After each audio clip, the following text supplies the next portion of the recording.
Muy buenas noches, queridos amigos. Bienvenidos a Maestrísimo, como todos los domingos a las 9 de la noche y los sábados a las 7 de la noche, siempre por ATV+. Andrea, ¿qué tenemos el día de hoy en el programa? El día de hoy tenemos en nuestra sección de Encanto tips de técnica vocal con la maestra Lola Márquez. En Maestrísimos en Historia hablaremos de los compositores del barroco italiano. Además, no se pueden perder nuestras anécdotas divertidas y la pregunta sorpresa en nuestra sección de divertimento. Y finalmente, en Talentos para el Futuro, veremos hoy día a Fabricio Cavero Farfán, que nos permitirá hablar sobre el músico integral. Pepe, ¿qué entiendes tú sobre músico integral? Eso es muy interesante. Dicen que la división de la sociedad capitalista en el siglo XIX generó las especialidades, ¿no es cierto? Entonces, yo soy director de orquesta, el otro es compositor, el otro fabrica instrumentos, el otro es un profesor de música. Entonces, la división del trabajo. Claro, como que no se podía hacer todo junto. Que es el ideal. Claro. Que es el ideal. El ideal es que podamos llegar a construir un talento con una multiplicidad de perspectivas. Eso es lo enriquecedor y lo que estamos viendo en el mundo contemporáneo, que es lo que va a hacer avanzar la música. Claro, no nutrirse de diferentes habilidades. El músico integral es el músico que puede construir un instrumento musical, que puede investigar. No es el especialista en musicología. Yo les voy a contar una anécdota después. El especialista en musicología, no. Puede investigar, puede cantar, puede interpretar su música en un instrumento y por supuesto la compone. Y ciertamente, como yo espero de cualquier buen compositor, puede pararse adelante y dirigir su música. Dos anécdotas graciosas al respecto y ahí entramos. Me pasó a mí en un congreso hace unos años de musicología. Se discutía de una manera tan abstracta la música que yo decidí hacer una broma pesada y dije, quiero hacer una pregunta a la mesa directiva. ¿La música todavía se toca? Pero todos hablaban de una manera tan técnica sobre el fenómeno musical. ¿La música todavía se toca? Fue mi pregunta. Y la otra, que es una anécdota muy conocida de un compositor chileno, no voy a decir el nombre, que ponía sus obras frente a la orquesta, en la orquesta, y era invitado a dirigirlas. Entonces paraba frente a la orquesta, levantaba las manos, se quedaba mirando a la orquesta y decía, ya pues empiecen. ¿No es cierto? No sabía siquiera dar la entrada de su propia música, ¿no? Entonces, yo uno ve su música y es una música muy bien escrita, ¿no? Pero creo que tenemos que buscar un músico que tenga una perspectiva integral. Claro. Ese tema lo vamos a tratar con Fabricio Cavero, que es un compositor, cantautor, constructor de instrumentos, innovador, muy, muy interesante. Así que no se pueden perder la sección. Además, vamos a oír algunas de sus composiciones que estoy absolutamente seguro que van a ser una sorpresa para el público. Ay, que nos van a encantar, totalmente. Ok, volvemos. Hola amigos, la semana pasada hablamos y ustedes ya han entrado a nuestro blog y a nuestro canal de YouTube para enterarse sobre Vivaldi. Vivaldi es el compositor más famoso del barroco italiano. Hoy día vamos a hablar de los otros compositores del barroco italiano. El barroco italiano fue muy importante. Italia en esa época, entre 1600 y 1750, se convierte en el país líder de la música mundial. La música de los compositores de aquellos años en Italia influye en todo el mundo. Ya podemos decir que influye hasta en el Perú. El barroco en el Perú, a partir de inicios del siglo XVIII, tiene una enorme influencia italiana. Ustedes lo saben muy bien, muchos términos musicales que comienzan a usarse en la música, allegro, andante, agitato, presto, son palabras italianas que se ponen de moda en la escritura musical en toda Europa. El barroco en realidad empieza con el aporte de un gran maestro italiano que es nada menos y nada más que el creador, en el sentido que lo conocemos hoy, de la ópera. El primer creador de la música dramática. Quizá antes que él, otros compositores habían intentado hacer algo que podríamos decir que muy primariamente es ópera. Pero es Claudio Monteverdi, a inicios del siglo XVII, que genera la música dramática y la ópera. La primera gran ópera es el Orfeo. A fines del siglo XVII, los compositores italianos son conocidos en todo el mundo y la ópera que se ejecuta en Europa es fundamentalmente ópera italiana. Y vamos que si la ópera se puso de moda, la ópera se puso absolutamente de moda en Europa. Era lo que hoy día podríamos decir el cine, o Netflix quizá. Era la manera de escuchar la música, era el espectáculo para todo el mundo, el espectáculo más extendido, que poco a poco se va convirtiendo en popular. Pero además de la ópera, hay compositores que en un país que ha producido la fabricación de los instrumentos de arco más importantes, recuerden los nombres de Stradivarius, Amati, Guarneri, grandes constructores de instrumentos musicales, ha producido también la música para esos instrumentos. Y tenemos figuras como Alessandro Scarlatti, Arcangelo Corelli, que Corelli quizá es el primer compositor que se pone de moda a escala mundial. La música de Corelli se ejecuta no solamente en Europa, influyendo a músicos como Bach o Händel inclusive, sino en todo el mundo. Corelli se ejecuta en Bolivia, en lo que es hoy día Bolivia. Corelli se ejecuta en Lima. Corelli se ejecuta en la China. Es el primer compositor de escala mundial. Alessandro Scarlatti, Corelli, Tommaso Albinoni, Benedetto Marcello. Podríamos citar una cantidad interminable de nombres de compositores que compusieron bellísima música sumamente influyente en su época. Si quieren saber algo más sobre el barroco italiano, entren a nuestro blog que tienen en pantalla y nos siguen en nuestro canal de YouTube. Gracias y hasta la próxima semana con Maestrísimos en la Historia.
Continuando con Maestrísimo el día de hoy, tenemos a un verdadero maestrísimo, Fabricio Cavero, que es un músico integral dedicado a la composición, a la enseñanza, a la dirección, está incursionando en la fabricación de instrumentos y también en la investigación musical.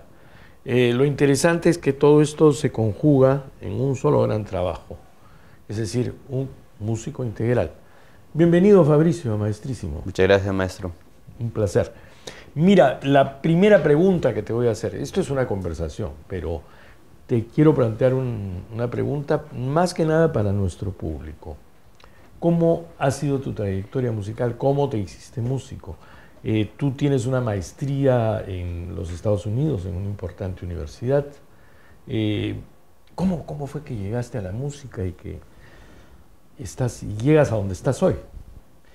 Gracias por preguntar, maestro. Prácticamente es una saga, ¿no? Bueno, todo eso empieza el último año de mi secundaria. La intención era formar una banda de rock con mis mejores amigos de colegio. Por razones del destino, en vez de darme una guitarra eléctrica y una batería, terminaron poniendo un violín en mis manos. Gracias a un querido amigo, Ricardo Pinto. Él había heredado este violín de su abuelo, él no lo tocaba, nadie en la familia de él lo tocaba, entonces me lo trajo. Algo harás con eso, me dice. Y de remate me presenta a mi primera maestra de violín, Amy Tai. Sí, la conocí en el Cusco. Ella vino a Estados Unidos, radicó 10 años en Cusco y ahí tuve la suerte de conocerla y ella no me cobraba por las clases. Me veía con tantas ganas de aprender y tocar que ahí estuvimos. Ella me enseñó a amar la música, la verdad. Creo que puso la semilla adecuada para ir creciendo. Paralelamente ahí, empezando en Cusco, me junté con la Asociación Cultural Cantu, fundada y dirigida por Flor Canelo hasta hoy en día, donde aprendí bastante, ¿no?, sobre este balance entre lo que es la música clásica y la música folclórica. Ahí aprendo a tocar mis primeros huaynos y también a cantar. También estuve en la Escuela de Música del Cusco, pero justamente hubo dos eventos clave que me impulsó a dejar Cusco. Uno, una invitación del maestro Wilfredo Tarazona. Él convocó a jovencitos de provincias para ir a Lima y conformar una orquesta sinfónica peruana con jóvenes talentos. Era la primera vez que salía de Cusco con estadía, con viajes pagados, todo, no era irse de gira. Creo que eso motivó mucho a mis padres, porque creo como muchos padres en Perú, ¿no? Mamá, papá, quiero ser músico. No, por Dios, ¿y de qué vas a vivir? ¿Cómo de qué vas a vivir? Tú querías ser médico, ¿qué ha pasado? Bueno, no sé. Médico, músico, por ahí, ¿no? Por ahí. Pero lo que en verdad coronó esta intención fue cuando lo conocí a ustedes, allá en el 2004. Recuerdo cuando tocamos para la cumbre presidencial. Ah, claro. Recuerdo que estaba Alejandro Toledo, Lula da Silva. Bueno, hoy día habríamos hecho el concierto quizá en alguna prisión, ¿no? Tal vez, ¿no? En penales. Sí.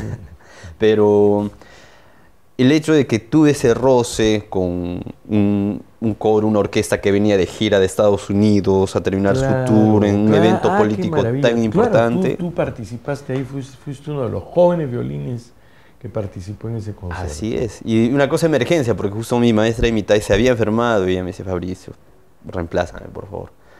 Y el hecho de que tuve esa oportunidad de acceder a un evento importante, salir en televisión, y que mis papás me vean con presidentes, como que les dio un poquito de esperanza, ¿no? Qué bueno haber contribuido a eso, sí, realmente. Pues. Entonces, sí, pues maestro, eso es, gracias siempre, eso contribuyó mucho. Después de esto, opto por mudarme a Lima. Yeah. Llego acá con la intención de presentarme al conservatorio y veo que llego como violinista y mi nivel de violinista estaba como que crudito para el nivel del conservatorio de Lima. Pues. Entonces, devotamente me empiezo a preparar con Laszlo Benedek, tremendo maestro violinista. un año entero trabajando con él. Yo era un monje del violín, practicaba 10 a 12 horas al día, no tenía vida social. Para mí era despertar, comer, dormir y tocar violín. Eso era todo. Y sirvió bastante, tuvo frutos, pude ingresar al conservatorio como violinista. Paralelamente a eso también, dos personas muy importantes que me prepararon para el conservatorio, maestro Wilfredo Tarazona, y tuve esta gran suerte de conocer al maestro Edgar Valcárcel. Bueno, mi maestro, uno de mis maestros. Maestro de maestros, ¿no? Él de alguna manera se identifica conmigo, jovencito provinciano, llega a la capital, está solo, quiere entrar al conservatorio, y él me comentaba eso, ¿no? Que había un poco de simpatía por ese lado, ¿no es cierto? Entonces yo me sentí como adoptado por él. Él me cobraba muy barato las clases, de acuerdo a mis posibilidades. Yo tenía que ir a su casa en La Molina. Llegaba y hasta desayuno me invitaba. Entonces, era muy motivante sentir que un tremendo maestro estaba apostando por uno. De mi historia, yo he estudiado con el maestro Valcárcel. En principio, formalmente decidimos que yo iba a estudiar con él armonía, contrapunto, análisis, esas cosas durante 2 años. Esos 2 años se convirtieron en 20 años. Yo iba a la casa de La Molina, llevaba el pancito y él ponía la lechecita y el café, prácticamente una vez por semana, años de años. Porque nuestro público sabrá, la música nunca se deja de estudiar. No, pues. Y como nos metimos a hacer análisis musical juntos, comenzamos a analizar y analizar y analizar, obra tras obra tras obra. Muchos años, muchos años. Yo me acuerdo que he tomado clases con Edgar hasta fines del siglo pasado. hasta los años 98, 99, que ya el trabajo nos llevó a otra cosa.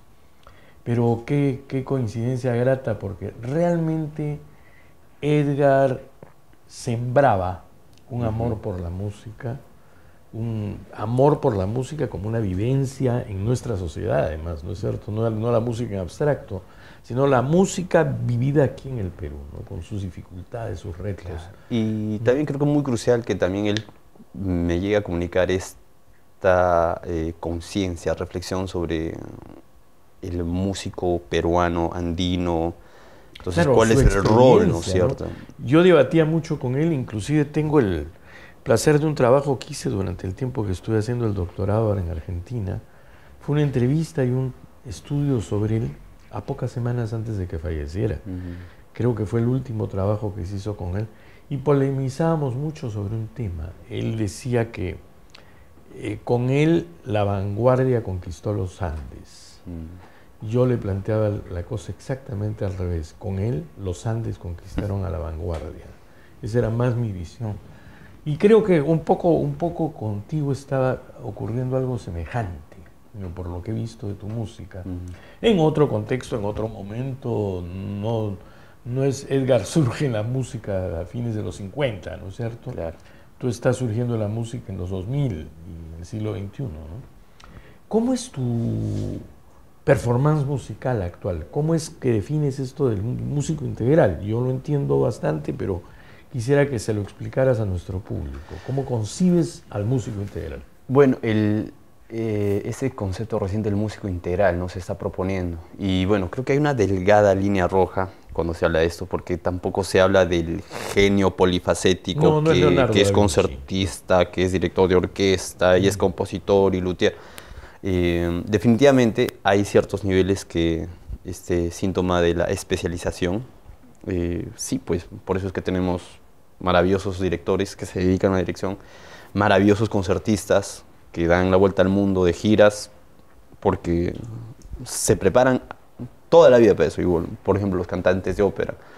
Toma toda una vida, ¿no es cierto? Sí, claro. La especialización no negamos que es necesario, pero sí la multiplicidad de visiones. Exactamente, y particularmente adaptándose a esa nueva realidad donde saber hacer, por más muy bien que lo hagas, saber hacer solo una cosa acá en Perú no es suficiente. Y esto es un síntoma que también se entiende bastante en Estados Unidos, donde estudié. ¿Qué pasa? Al menos compañeros violinistas, ¿no? concierto de Sibelius, concierto de Tchaikovsky, concierto de Mendelssohn, se gradúan, sales al mercado y tienes que tocar siempre canon de Pachelbel, o mariachi, o cumbias, y hay que adaptarse. Claro. Entonces, Mucho deseo tocar los conciertos más importantes del repertorio, pero mi vida cotidiana está tocando la Ave María de Schubert en las iglesias. Sí, pues. Entonces ahí hay un detalle, ¿no es cierto?, donde, y esto es algo que comunico a mis alumnos en la Universidad de Música, de que a veces llevo un curso de análisis musical y planteo que es muy importante sentirse compositor. Para el momento de analizar una música, también tener esa perspectiva del compositor. Claro. ¿Y qué pasa? Que para... Igual es en el tema del director. Si el director no tienes que ser pues un compositor innovador, pero yo creo, valido mucho que el director sea compositor, sea capaz de componer, pero va a entender con mucha mayor vitalidad, vivencia, una obra musical. Claro. Bueno, y todo eso contribuye a que yo pueda acceder a una beca en Fort Worth, en Texas Christian University, donde el maestro Misha Galaganov y el maestro Germán Gutiérrez, ellos terminan dándome esa oportunidad para ir a estudiar con una beca integral, ¿no? Un bachillerato que duró 4 años. 4 años en los que me dediqué igual devotamente a la viola, aunque mi corazón siempre tiraba para la composición. Entonces un poquito que tuve que contenerme, aguantarme. 4 años en que yo quería dedicarme a la composición, pero no, pues el nivel allá era muy fuerte, la competencia era muy fuerte, tenía que estar igual practicando horas y horas y horas para estar por lo menos al mínimo nivel. Termino el bachillerato, ahí sí es donde me saco el clavo y postulo a una maestría en Southern Methodist University en Dallas. Tuve la suerte que me acepten y por fin 2 años de mi vida, sí, o sea, recién conocí eso de olvidarme del hambre, del cansancio, de todo. O sea, era estar frente al computador o frente al papel componiendo y es como que uno entra en trance y estás buscando cómo transmites esta idea, ¿no? Como de lo abstracto a lo concreto, cómo comunicas, ¿no? ¿Podemos escuchar algo de esta Claro música? que sí, ahí justamente... ¿Qué nos podrías presentar? Podríamos compartir, por ejemplo, la danza de tijeras con Chakiri, que es para un formato de quinteto de cuerdas con 2 percusiones, donde la idea es proponer, ¿no?, este lenguaje, esta sonoridad de la danza de tijeras. ¿Qué tal si escuchamos un momento de tu danza de las tijeras, claro, para ensamble de cámara? Genial.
¿qué música bailan y cantan los europeos hoy día?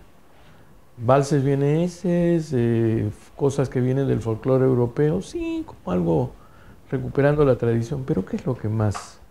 Bueno, esta pues Salsa. Salsa, cumbia. La cumbia está invadiendo bachata Europa. y... Es interesante. La cumbia Entonces nosotros ya comenzamos la invasión europea, la conquista americana de la música ya empezó. Y creo que hay una diferencia con los indigenismos de principios del siglo XX, ¿no? ¿Qué piensas tú al respecto? Bueno, yo he crecido mucho con ese discurso, ¿no? Como cusqueño. Claro, me imagino. Llegué a escuchar estos discursos de esta superioridad de la raza cobriza y es, wow, no sé, hay de todo. Pero, no sé, yo en lo personal siento que este afán de volver a mis raíces, observar mis raíces como un modelo de inspiración, no busca diferenciarme y regionalizarme, sino creo que es un síntoma que se hace en distintos puntos del globo. Todos buscan sus raíces. Y al final, o sea, pero raíces, en camino al universal, ¿no? Bartók. Es justamente por ejemplo, el camino Bartók, a estas raíces, ¿no? Es hacernos darnos cuenta que todos venimos de la misma raíz. Sí, finalmente. Cada uno con nuestras peculiaridades, pero al menos mi intención, como lo digo, de volver a las raíces no es singularizarme y apartarme, sino más bien integrarme con eso que ya llamamos globalización. Y también eso se puede complementar con ese concepto, lo que se habla de la Pachamama, la Madre Tierra. Al final todos somos habitantes de este mismo granito de arena que está flotando en el espacio, ¿no? Pensamos que es un mundo vasto, pero en verdad somos un suspiro a comparación de tantos soles que están... Sí, finalmente los huesos y los cráneos que quedan nuestros son iguales, con muy pocas diferencias, ¿no? Tú has hecho un trabajo muy interesante que quisiera mostrarlo. Creo que tienes un video sobre eso, sobre los quipus, pero antes háblanos un poquito de este tema. Bueno, los quipus, ¿no es cierto? Eso parte de mi iniciativa de abordar aspectos históricos, pero no con afanes de descifrar los quipus o volver al glorioso pasado de los incas. No, yo creo que hay ciertas cosas que lamentablemente ya están perdidas completamente. Sí, claro. Pero eso no quiere decir que estamos limitados a especular nada más. Yo creo que la facultad del arte es que podemos tomar cualquier punto, inicio, cualquier motivo y convertirlo en una nueva propuesta en base a la belleza, que esa es nuestra meta, ¿no es cierto? Buscar algo bello y compartirlo. En el caso de los quipus, creo que hay una noción muy básica que es nudos que representan valores numéricos y estos son cuantizados y estructurados, ¿no es cierto?, para contabilizar información. Entonces, después vi que hay una noción de estructura en los quipus. Por ejemplo, hablemos de la forma sonata, ¿no es cierto? Una de introducción, exposición, desarrollo, reexposición. Y entonces uno ve la linearidad de un quipu y sí, pues ahí puedes como que plantear visualmente esos diferentes segmentos a nivel estructural. A nivel micro interno me doy cuenta que en un cordón puedo plantear, bueno, me valgo de dos cordones, ¿no? Un cordón donde se implica las distancias interválicas. Un tipo de nudo implica si va arriba, abajo, si va una tercera menor, una quinta justa. O sea, como que estás haciendo notación musical en quipu. Ajá. O sea, tú has creado una notación musical en forma de quipu. Inspirada en los quipus, ¿no? Pero no es que estoy descifrando los quipus para hacer música. No, por supuesto que no. Tú has creado tu propia notación musical utilizando los quipus. Y, por supuesto, los interpretas. Claro, y también algo bien particular de esto es que se incorpora la interpretación táctil en lo que estoy proponiendo, porque es interesante. Yo tengo mi partitura, oído y vista, ¿no es cierto? Descifro el símbolo, simbología, significado, significante, pero eso en el quipu, al momento de palparlo, también el hecho de palpar se puede convertir en un elemento que aporte a la interpretación. ¿Qué pasa si yo pongo un hilo transparente, larguísimo? ¿Cómo yo interpreto eso musicalmente? ¿Qué pasa si pongo un hilo verde, grueso? ¿Cómo interpreto eso musicalmente? Eso ya deja un poco más de libertad al intérprete, pero también hay otros parámetros que ya establecen, ¿no es cierto? Estructuras, motivos musicales. Entonces, esa es la intención, ¿no es cierto? De que tal vez también el hecho de usar el quipu puede contribuir en estas investigaciones porque ya estamos hablando de praxis, no de teoría. No estamos hablando de los mismos equipos que usaron los incas y pre-incas, No, sí, pero sí estamos hablando del de concepto. trabajar con esas nociones, ¿no es cierto? Pero se imaginan, amigos, podemos componer música y notarla en quipus, ¿no es cierto? Es un aporte singular y absolutamente desde nuestra cultura. Lo particular del quipu, también lo que estoy proponiendo, es que esto se complementa con la interpretación se complementa con el uso de loop stations, que es un tema que a mí desde hace ya como 7 años me tiene loco, desde que conseguí mi primer loop station y empecé a experimentar. Hace poco lancé un álbum que es grabado integralmente con loop stations, es la viola, mi voz y mi loop station. Bueno, esta es mi primera producción discográfica llamada Soundcoy, que es una fusión de Soncoy, corazón en quechua. Con sound. Sound. Entonces, Magnífico. el sonido del corazón, ¿no es cierto? Pero con esa connotación del centro, de lo más esencial, lo más intenso e interno de uno, ¿no es cierto? Incorpora mucho la temática de la mitología andina, particularmente sobre las sirenas. Las sirenas, el sirenaje, todavía es una temática vigente en el Amazonas, alrededor del lago Titicaca, en el Ande en general, todo lugar donde hay un laguito, una cascada, un río, todavía se practica el sirenaje, que consiste en que los músicos van durante una noche, dejan su instrumento, toda la noche tienen que alejarse. Muchas veces dejan una ofrendita, hoja de coca, tabaco, chicha. La leyenda dice que ellos se van y salen las sirenas, tocan el instrumento y lo afinan y queda como encantado. Al día siguiente uno va a recoger el instrumento y el instrumento está afinado y encantado. Resulta que la música también es un tipo de magia o brujería. Entonces, cuando la sirena bendice, afina tu instrumento, también estás protegido. Pero háblanos un poco más sobre el músico integral. Me gustaría cerrar nuestra conversación con ese tema. Que mencionaba, ¿no? Es el tema. Hay una delgada Sí, claro. línea roja en esto de ser un megalomaníaco genio que puede hacer todo como Leonardo da Vinci. No, tampoco creo llegar a ese punto. Creo que hay seres humanos excepcionales que pueden llegar a eso. Yo no creo ser uno de ellos.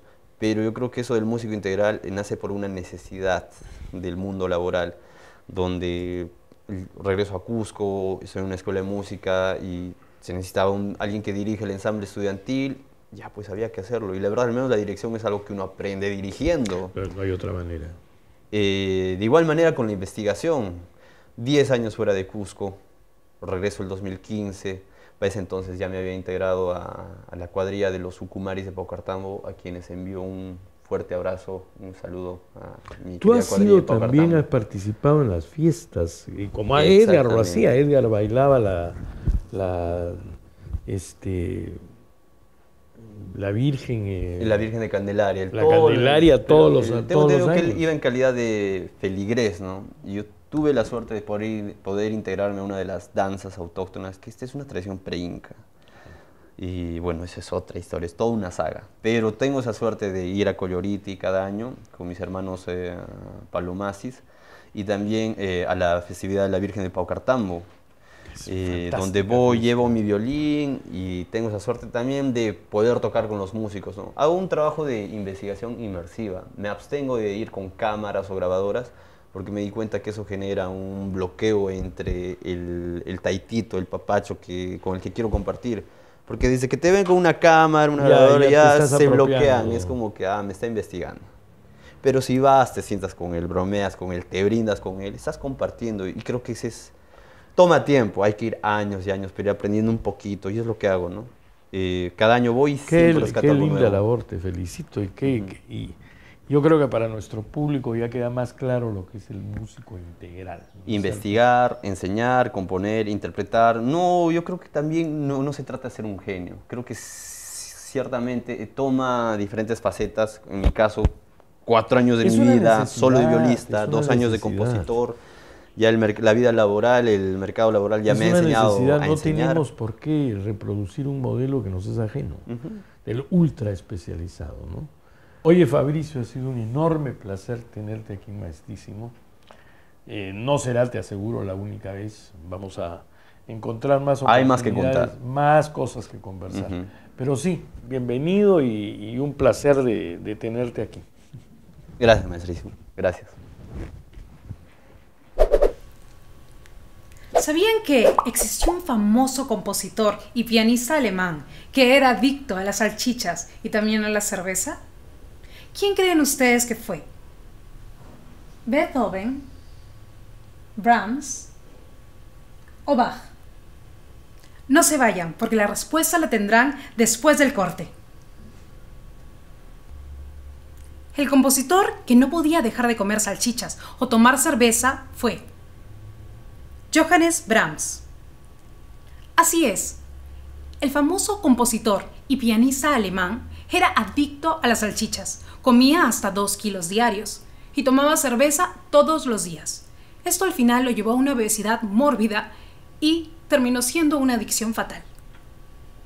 Brahms pertenecía a la Santísima Trinidad de la música, las 3 Bs. Bach en el periodo barroco, Beethoven en el periodo clásico y Brahms en el romanticismo. A continuación, escucharemos una de las obras de este famoso compositor.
Cantar me hace feliz.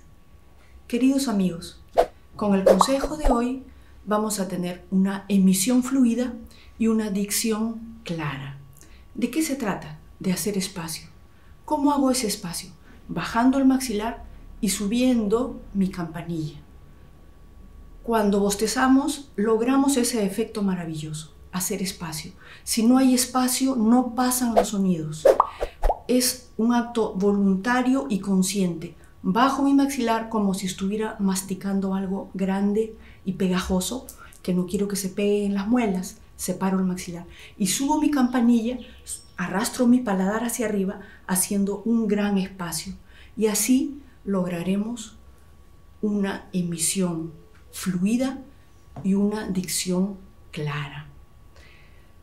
Voy a decir A, E, I, O, U. Y ahora con los labios cerrados.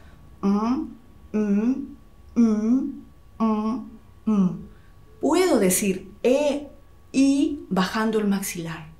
Si yo digo E, I, entonces me estoy quitando el espacio. La tarea de hoy va a ser el texto de las canciones o del texto que van a decir o recitar, lo van a pasar con los labios cerrados y luego se va a aflojar y la dicción será muy clara. Haciendo el espacio tendremos esa emisión que estamos buscando, fluida y la dicción clara. Cantar me hace feliz. Queridos amigos, esperamos que hayan disfrutado mucho el programa del día de hoy. Así que amigos, ya saben, no dejen de visitar nuestras redes sociales. Estamos todos los domingos a las 9 de la noche y nuestra repetición los sábados a las 7 por ATV+. Sigan escuchando música y nos vemos la siguiente vez en Maestrísimo. Hasta la próxima semana.